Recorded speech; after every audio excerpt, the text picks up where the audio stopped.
రాయలసీమ బతుకులు మార్చాలని అనుకున్నాడు. భూస్వాముల చెర నుంచి ప్రజలకు విముక్తి కలిగించాలని అనుకున్నాడు. మనిషి బతకాలంటే మరొకరిపై తుపాకీ గురిపెట్టాలా అని ఆవేదన వ్యక్తం చేసిన వ్యక్తి అతను. కాని అటువంటి ఆయనను ఫ్యాక్షనిస్టుగా మార్చేశాయి అక్కడి పరిస్థితులు. సాధారణంగా ఫ్యాక్షనిస్టులకు ఫ్యాన్స్ ఉండటం, అందునా సామాన్య ప్రజలు దేవుడిలా ఆరాధించటం చాలా రేర్. కాని పరిటాల రవి విషయంలో ఇది మాత్రం నిజంగా జరిగింది. ఇప్పటికీ సీమ ప్రజల గుండెలలో ఒక ఆరాధ్య దైవంగా ఉంటారు. అంతటి ఆరాధ్య దైవాన్ని అంత దారుణంగా ఎలా చంపారు? చనిపోయినా సరే ఆయన పేరు వింటే ఎందుకు ఇంకా వణుకుతున్నారు? చనిపోయే ముందు ఆయన చెప్పిన మాటలు ఏంటి? రవి తండ్రి పేరు పరిటాల శ్రీరాములు. ఆయన్ని పోరాటాల శ్రీరాములు అని కూడా పిలుస్తుంటారు. శ్రీరాములు తండ్రి ధర్మవరపు చిన్న ముత్యాలప్పకు స్వయాన మేనల్లుడు. ఈ చిన్న ముత్యాలప్ప అనంతసీమలో కమ్యూనిస్టు పార్టీకి పునాదులు వేశాడు. 1952లో శ్రీరాములు సిరిపి కొట్టాల గ్రామానికి చెందిన రాసినేని పెద్దనారాయణప్ప చెల్లెలు నారాయణమ్మని వివాహం చేసుకున్నాడు. 1948-51 హయాంలో కమ్యూనిస్టు కార్యక్రమాలలో చురుగ్గా పాల్గొన్నాడు. 100 ఎకరాల భూమిని ప్రజలకు పంచటంలో కీలకమైన పాత్ర పోషించిన వ్యక్తి. 1959 సెప్టెంబర్ 4న రామసుబ్బారెడ్డి అనే భూస్వామిపై దాడి జరిగింది. ఈ దాడిలో రామసుబ్బారెడ్డితో పాటు తలారి నరసింహులు చనిపోయారు. అప్పుడు తీవ్ర గాయాల పాలైన రామసుబ్బారెడ్డి 4 రోజుల తర్వాత చనిపోయాడు. ఈ హత్యలో పాత్ర ఉందంటూ శ్రీరాములకు 13 ఏళ్ల జైలు శిక్ష పడింది. కాని 1962లో ఆ కేసును కొట్టేశారు. ఫలితంగా అందరూ విడుదలై బయటకు వచ్చారు. శ్రీరాములు సోదరుడు గజ్జెలప్పకు శిక్ష పడింది. శ్రీరాములు బయటకు వచ్చాక భారత్ చైనా యుద్ధం జరిగింది. అప్పుడే భారత్ కమ్యూనిస్టు పార్టీ రెండుగా చీలింది. సిపిఐ నుంచి వేరుపడినవారు 1964లో సిపిఎంగా ఏర్పడ్డారు. అప్పుడే నసనకోట పంచాయతీకి సర్పంచిగా పోటీ చేశారు. కాని ముత్యాలప్ప అనే వ్యక్తి కొందరు భూస్వాములతో చేతులు కలిపి ఆ ఎన్నికల్లో గెలుస్తాడు.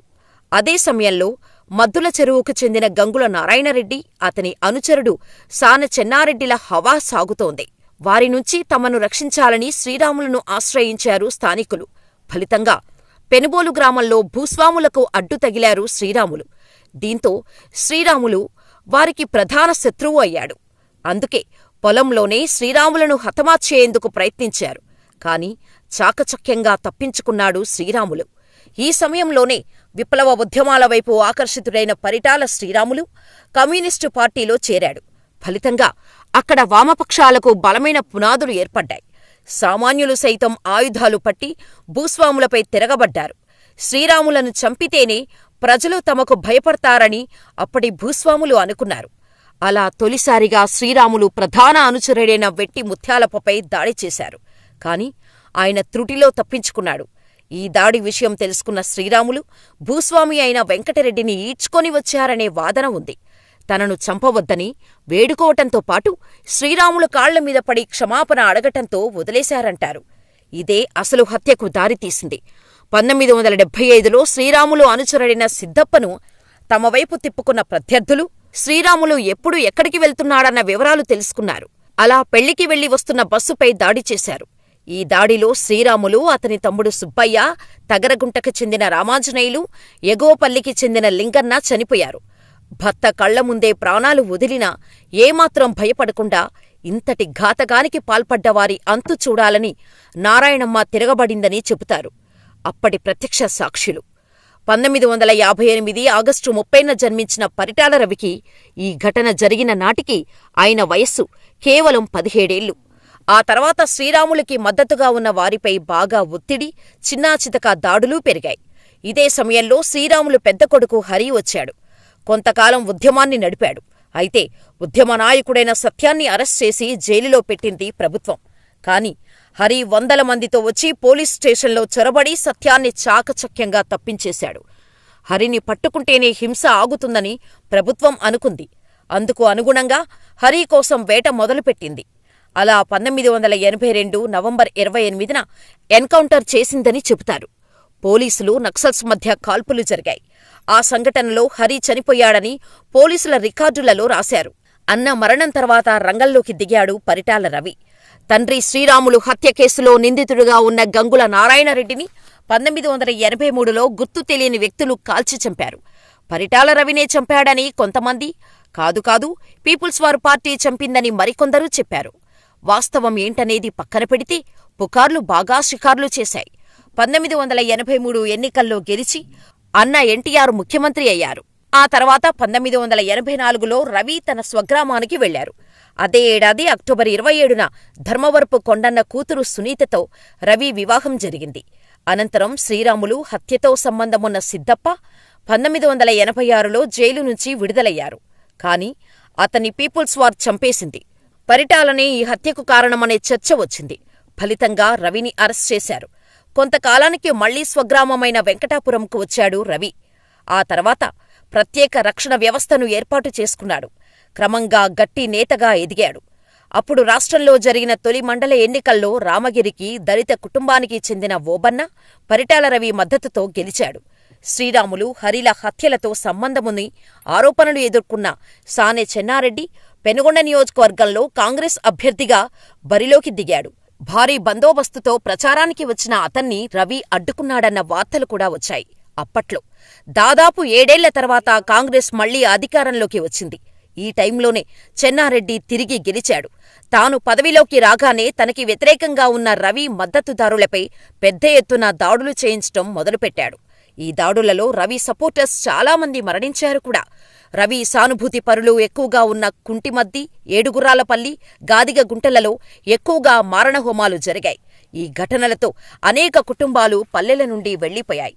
ఈ దారుణాలు చూసి 1991 మే 7న చెన్నారెడ్డిని పీపుల్స్ పార్టీ కాల్చి చంపిందంటారు. దాంతో చెన్నారెడ్డి అనుచరులు పరిటాల రవి ఊరికి దగ్గరగా ఉన్న కొత్త గాదిగుంటపై దాడి చేశారనే చర్చ ఉంది. ఊరిలోని ఇళ్లకు వారు నిప్పు పెట్టారంటారు.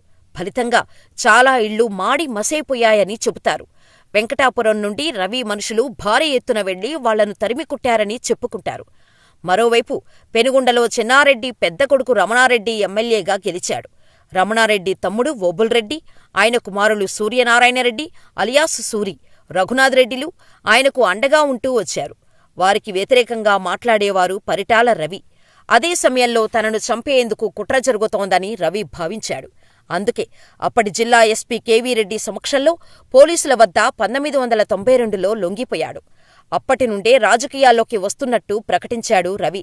మాజీ నక్సలైటు ముష్కిన్ షేక్ రవికి సన్నిహితుడు. ఓబుల్రెడ్డికి వ్యతిరేకంగా పావులు కదిపాడు. ఫలితంగా 1993లో ముస్కిన్ను ప్రత్యర్థుల వర్గం దారుణంగా చంపింది. దీనికి ప్రతీకారంగా 1993 అక్టోబర్ 24న రవి వర్గీయులు తన ప్రత్యర్థులను చంపేందుకు ప్రణాళిక సిద్ధం చేశారు. మరమ్మతులకు ఇచ్చిన టీవీలో బాంబు పెట్టి సూరి కుటుంబానికి హతమార్చేందుకు సినీ ఫక్కీలో కుట్ర జరిగింది. మద్దెల చెరువు సూరి ఇంటిలో ఇది పేలింది. ఈ ఘటనలో సూరి తల్లి సారమ్మ, తమ్ముడు రఘునాథరెడ్డి, అక్క పద్మలతో పాటు బోయ చంద్రశేఖర్, నారాయణప్పలు మృతి చెందారు.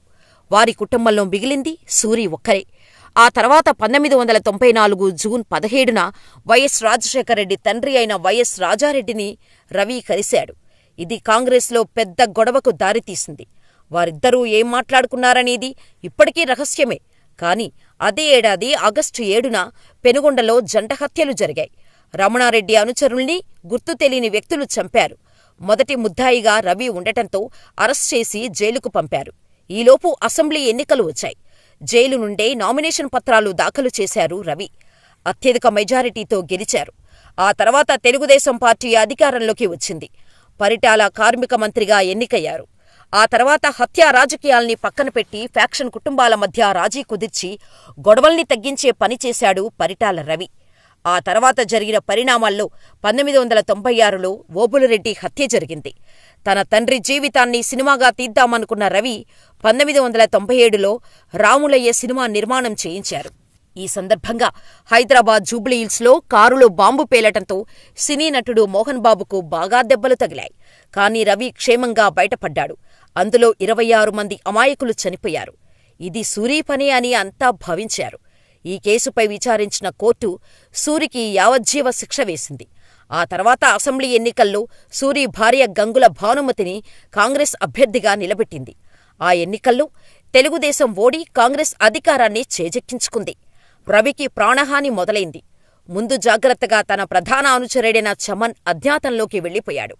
రవిపై ఉన్న పాత కేసులని తిరగదోడటం మొదలైంది. ఆ సమయంలోనే తనకు ప్రాణహాని ఉందని ప్రభుత్వానికి పదే పదే చెప్పాడు రవి. గన్మెన్ల సంఖ్యను 4 నుంచి 2కు తగ్గించేశారు. ఈ క్రమంలోనే 2004 సెప్టెంబర్ 7న రవి అనుచరుడు అయిన ప్రభాకర్ హత్య జరిగింది. అప్పుడే రవి మానసికంగా అన్నిటికీ సిద్ధపడ్డాడంటారు. సూరి జైలులో శిక్ష అనుభవిస్తున్న సమయంలోనే 2005 జనవరి 25వ తేదీన పెనుగొండ ఎమ్మెల్యే పరిటాల రవీంద్ర హత్యకు గురయ్యారు. సూరిబావ కళ్లల్లో ఆనందం చూసేందుకే తాను ఈ హత్య చేశానని జూలకంటి రంగారెడ్డి అలియాస్ మొద్దుసీను ప్రకటించాడు.